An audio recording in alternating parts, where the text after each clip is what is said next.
അപ്പോൾ പറമ്പിലോട്ട് വണ്ടിക്ക് പോകേണ്ടതുകൊണ്ട് മൂന്നാൾക്കും ഒരുമിച്ച് പോകാൻ പറ്റില്ല. അപ്പോൾ അതുകൊണ്ട് മോന് ഫുഡൊക്കെ ഉണ്ടാക്കിയിട്ട് വരാൻ ഞങ്ങളോട് ആദ്യം പോകാൻ പറഞ്ഞു. അപ്പോൾ പിന്നെ ഉള്ളതെല്ലാം ഒരു തകൃതി പെട്ടെന്നുള്ളൊരു പണിയായിരുന്നു കേട്ടോ. ഞാൻ പുല്ല് പറിക്കലൊക്കെ പെട്ടെന്ന് നിർത്തി, വിശക്കുന്നുമുണ്ട്. ചക്കൊക്കെ എരിഞ്ഞിട്ട് വേഗം കവറിനാക്കി എടുത്ത് കൂടെ മോനും കൂടെ വേഗം റെഡിയാക്കി അവനും കഴിക്കാൻ കൊടുത്തു. ഞങ്ങൾ റെഡിയാകാനൊന്നുമില്ല, അവിടെ ചെന്നിട്ട് പണിയുള്ളതാണല്ലോ, അതുകൊണ്ട് ഡ്രസ്സൊന്നും മാറിയില്ല. ചോറ് ആദ്യം വെച്ചിട്ടുണ്ടായിരുന്നു, അതൊക്കെ ചോറ് ഊറ്റി കഴിഞ്ഞതിന് ശേഷം ഞങ്ങൾ പറമ്പിലോട്ട് പോയി. അപ്പോൾ ഇതിനിടയ്ക്ക് ചാനൽ സബ്സ്ക്രൈബ് ചെയ്യാത്തവരൊന്ന് സബ്സ്ക്രൈബ് ചെയ്ത് സപ്പോർട്ട് ചെയ്യണേ. മഴയൊക്കെ പോയിട്ട് തെളിച്ചുള്ളതുകൊണ്ടാണ് കേട്ടോ ഇന്ന് തേങ്ങയിടാന്ന് വെച്ചത്. മാത്രമല്ല തെങ്ങിൻ്റെ ചുവട്ടിലൊക്കെ നന്നായിട്ട് കാട് മൂടി കിടപ്പുണ്ട്. പറമ്പിലെത്തിയപ്പോഴത്തേക്കും തേങ്ങ ഇടുന്ന ആൾ ഏകദേശമൊക്കെ തേങ്ങ ഇട്ട് കഴിഞ്ഞിട്ടുണ്ട് കേട്ടോ. അപ്പോൾ ബാക്കി ഞങ്ങൾ ഒന്നും കഴിക്കാതാണല്ലോ പോകുന്നത്. അപ്പോൾ തേങ്ങ ഇട്ട് കഴിഞ്ഞതിന് ശേഷം ഞാനും ഉമ്മയൊക്കെ അവിടെ ഇരുന്നിട്ട്, ഒരു ഷെഡുണ്ട്, ഷെഡിനകത്ത് ഇരുന്നിട്ട് കൊണ്ടുവന്ന ചക്കയൊക്കെ ഇരിഞ്ഞ് കഴിച്ചു കേട്ടോ. ആ സമയത്ത് മോനെ അവിടെ കുക്കിംഗ് ഒക്കെ ചെയ്യുന്നുണ്ട്. പിന്നെ പറ്റുകയാണെങ്കിൽ വീഡിയോയും കൂടെ എടുക്കാൻ പറഞ്ഞിട്ടുണ്ടായിരുന്നു കുക്ക് ചെയ്യുന്നതിൻ്റെ. ഒറ്റയ്ക്കാണ്, അപ്പോൾ പെട്ടെന്ന് തന്നെ ഉണ്ടാക്കിയിട്ട് വേഗം വരാൻ വേണ്ടി പറഞ്ഞിട്ടുണ്ടായിരുന്നു. അപ്പം വീഡിയോ എടുത്തിട്ടുണ്ട്. കൂടെ തലേന്നത്തെ ബീഫും പൊരിച്ച് ചൂടാക്കി എടുക്കുന്നുണ്ട് കേട്ടോ ബോട്ടിയുടെ കൂടെ.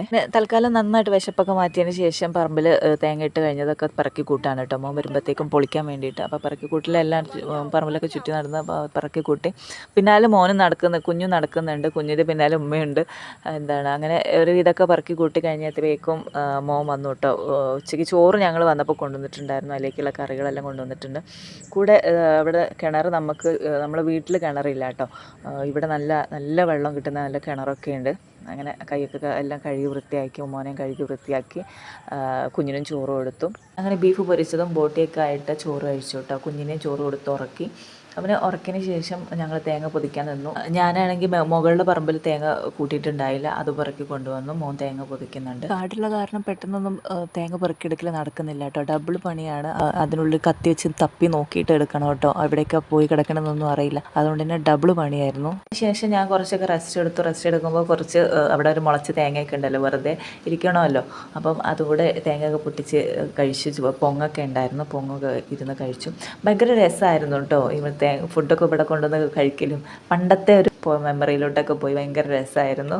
കുഞ്ഞു ഉറങ്ങുന്നതുകൊണ്ട് തന്നെ പെട്ടെന്ന് എല്ലാം പണി നടന്നു കേട്ടോ. തേങ്ങ പൊതിക്കലും തേങ്ങ പറക്കി കൂട്ടി. പിന്നെ മുകളിലോട്ട് എത്തണം, നമ്മൾ റോഡിൻ്റെ അങ്ങോട്ട് എത്തണമെങ്കിൽ കുറച്ചൊരു കയറ്റം കയറി പോകണം കേട്ടോ. അതെല്ലാം മോന് ഓരോ ചാക്കായിട്ട് കൊണ്ട് വെച്ചു. പിന്നെ ഞങ്ങൾ ഓട്ടോറിക്ഷയൊക്കെ വിളിച്ചിട്ട് വരുമ്പോൾ തന്നെ തേങ്ങ കൊടുത്ത് കാശാക്കി കേട്ടോ. കാശാക്കി വരമ്പത്ത് പണിയും പാടത്ത് പണിയും വരമ്പത്ത് കൂലി എന്ന് പറഞ്ഞ പോലെ വീട്ടിലെത്തി കൂലിയും കിട്ടിയിട്ടോ. കുഞ്ഞിനും കൊടുത്തു. ഇന്നത്തെ ദിവസം ഭയങ്കര ഹാപ്പി ആയിരുന്നു, പാടത്തും പറമ്പിലൊക്കെ പണിയായിട്ട്. അപ്പോൾ വീഡിയോ ഇഷ്ടമായിട്ടുണ്ടെങ്കിൽ ലൈക്ക് ചെയ്ത് സബ്സ്ക്രൈബ് ചെയ്യാനൊന്നും മറക്കല്ലേ. So it's me Sajna, see you next time.